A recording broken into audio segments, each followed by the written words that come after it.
Whether this is going to be the end of Boris Johnson's career or not, I simply can't say. But I have to say that I struggle very much to believe that he's ever telling the truth. In fact, I'm not even sure he knows whether he's telling the truth. Well, somebody who knows him very, very well is Alex Crowley. And Alex, I mean, you've been with him as Mayor of London, his leadership campaign. You've worked with this guy for many, many years. And I'm sure you'd agree with me. He's engaging, he's entertaining, he's all of those things. But when you look at the record, you know, sacked by the Times newspaper for publishing a story that was just wholly untrue. Sacked from the Conservative opposition front bench for a denial of a relationship. Now, you know, he may have been protecting people, I don't know, that was just untrue.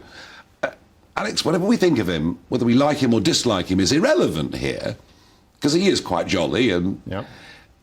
Do you find him truthful in all the years you've worked with him? Do you find him a truthful man? I think he passionately believes what he says at the time, even if they are perhaps inconsistent with previous statements. That's not exactly. That is not exactly. If I was to put Alex, that delicately, that is not exactly a ringing endorsement of the veracity of what Boris Johnson has to say. You've read out the record. Obviously, I think anyone sane and logical couldn't possibly disagree with that summary of events.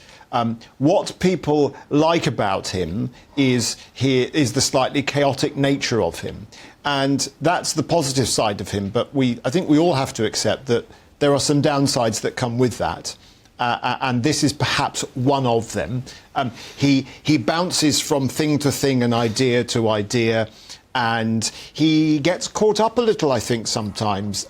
He perhaps likes getting away with things that he perhaps may feel are different. He's like the naughty sixth former that's being caught. And you see this sort of grin to camera. Oh, gosh, I've been caught again.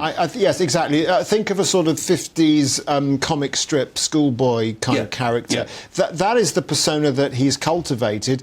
And generally speaking, he's perhaps got more positive things out of it than negative. And I think we just have to accept that that is the person Boris is. But here's the problem. Never before in our history, certainly not since Cromwell and the Puritans, not even in World War II, did we have our liberties and our freedoms taken away from us in the way they were in those successive lockdowns. We weren't allowed to visit our elderly relatives. We weren't allowed to meet socially. Even when we were, it was a rule of 6 or whatever it may be. Yeah. There were people that received £10,000 fines for social gatherings, and we learn that there was a culture in Downing Street. And by the way, I thought the fixed penalty notice that he got for walking into a room and being given a birthday cake was ludicrous. Well, we now have a situation where 2 prime ministers have received a fixed penalty notice for being in this happen to have been in the same room as a birthday cake. Listen, I absolutely get that. However, what we know is there were suitcases.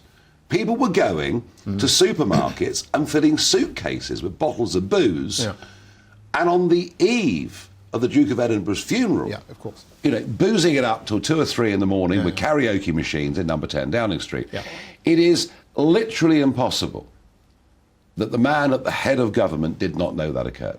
Well, literally impossible. If I'm going to, I will be slightly fair to him and say that those cases that you referred to, which were out of order and disgraceful, and most people accept that, he wasn't actually at those ones. Alex, I fully accept that. I will be slightly fair to him. Argument However, I made that he was the head of the organisation. And I subscribe to the Lord Carrington view. If your name's above the door, then the buck stops with you. End of, right?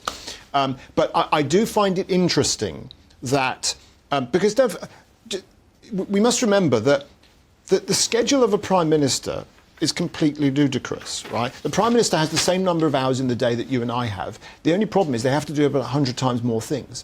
Literally what happens is the Prime Minister of the day is shunted from thing to thing, right? And so he will have been walking from one meeting to another. Someone will have come to him with a bit of paper and said, right, now you've got to go in there and say goodbye to that person because they're leaving. So do a quick toast and then go on to your next thing, right? I get that. I'm not saying this to excuse him, but I find it very interesting that all of these other things were happening. What were the armies of officials in Number 10 doing exactly? The ones who had to keep the building managed from day to day, who were probably more knowledgeable about the regulations in some respect because they wrote them, right? I There find are it. lots of people. What was going on with the civil service here as well? Alex Crowley, there are lots of people here guilty of one of the great hypocrisies, allowing a culture to take place in Downing Street whilst the rest of us were living in fear for going to visit our elderly relatives. Do you think Boris survives this committee tomorrow afternoon? I think he survives it in the sense that it's actually sort of irrelevant what the committee decides. It's going to go to a vote of the House. Right? The committee has no power to do anything to it. No, but what they say is quite important. What they say is important, but ultimately it comes down to a political question of Conservative MPs, which is this. Do we stick our necks on the line to get rid of this guy, or do we censure him in some lesser way to show that we were all very upset and this really shouldn't have happened, but fundamentally keeping him in the House of Commons? That's what the real question is. No, that, I think, is a very good analysis. Well, we'll see what happens over the course of the next few days. I have to say, I think to actually prove that yes, he misled Parliament. I've said for the last 18 months that it was obvious that he'd misled Parliament.